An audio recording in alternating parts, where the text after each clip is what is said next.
We're joined now by Dr. Rahman Yaacob, Research Fellow of the Southeast Asia Program at the Lowy Institute. Dr. Rahman, thank you so much for joining us on the show this morning. I'm going to start by asking you what ASEAN Chair Malaysia will be hoping to achieve.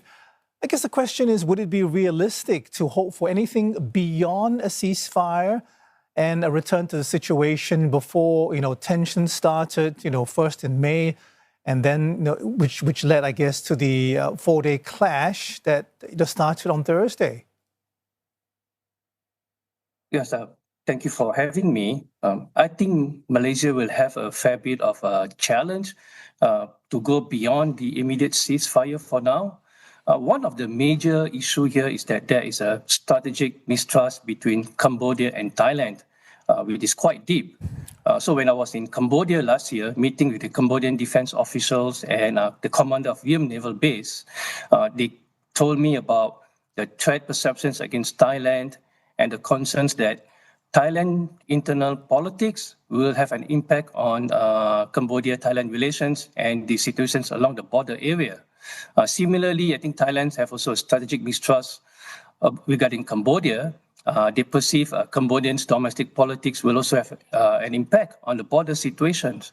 So given the deep strategic mistrust that both parties have, I think it will be a great achievement if there is even a ceasefire, immediate ceasefire coming out from today's meeting. I want to ask you about the political will. Is it even there? Because we know about, how the nationalist forces have been applying a lot of pressure on both sides. So the question is, will they be satisfied with simply a stop in hostilities, a ceasefire, or will they be looking for a deal that they can claim is a victory for their side? Yes, I think if you follow the online battle between the Cambodians and the Thais, it has been very intense. And I think there's a strong nationalist feelings and sentiments within Thailand and Cambodia. And the outcome of today's meetings, I think it will be a hard sell for the Cambodians and the Thai government to sell to their supporters that it's a win for them. But I think it is a battle that they have to go ahead and try to win over their supporters.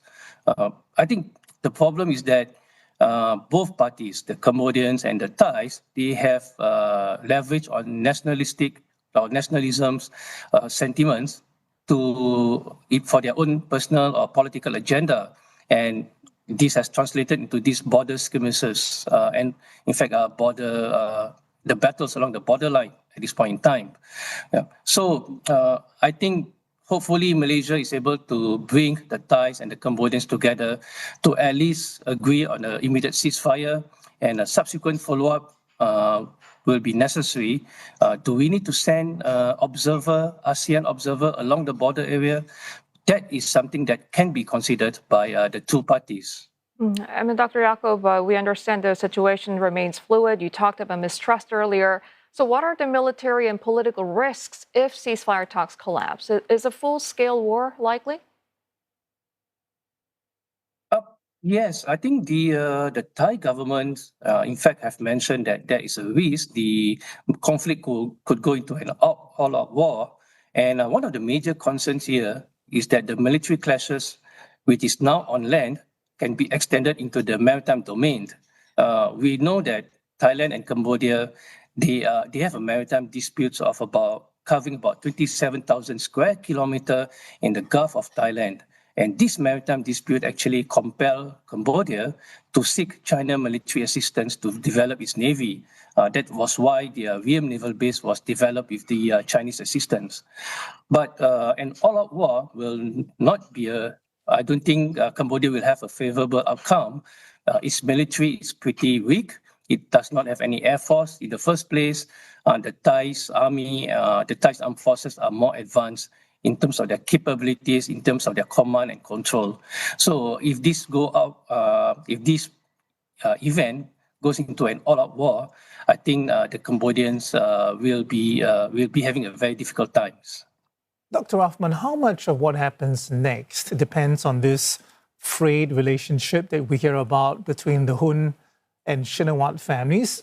okay, it seems clear that Hun Sen retains influence in Cambodia, but it's far less clear what role Thaksin Shinawatra still has in terms of Thai politics. But if you have looked at what happened in the last few weeks, his daughter, Thaksin's daughter, was removed from the premiership office. I do not think that Thaksin have a strong influence about the outcome of the current situations. What I will foresee is that the new Thai government and the Hun Manet government in Cambodia will try to come up with a certain kind of understanding, I would say an outcome that they can convey to their supporters, their followers, that this is a win for their respective countries. And I think the first step that Malaysia will do today is to establish a certain kind of strategic convergence to make sure that both parties agree to an immediate ceasefire. And I suspect that based on the previous events that have happened about a decade ago when both parties were having military clashes along their border, ASEAN Chair Malaysia will propose some kind of observer deployments along the border area. This has been done before in the 2008 and 2011 military clashes. The Indonesian armed forces were actually prepared to be deployed along the border as an observer to make sure that both parties follows the agreements and does not proceed or adopt a military-driven outcome to settle their border dispute. Right. So I Understood. hope both countries will agree. Yeah. All right. Dr. Rahman, we will have to leave it there. Thank you so much for talking to us on Asia First this morning. That was Dr. Rahman Yaacob, Research Fellow at the Southeast Asia Program at the Lowy Institute.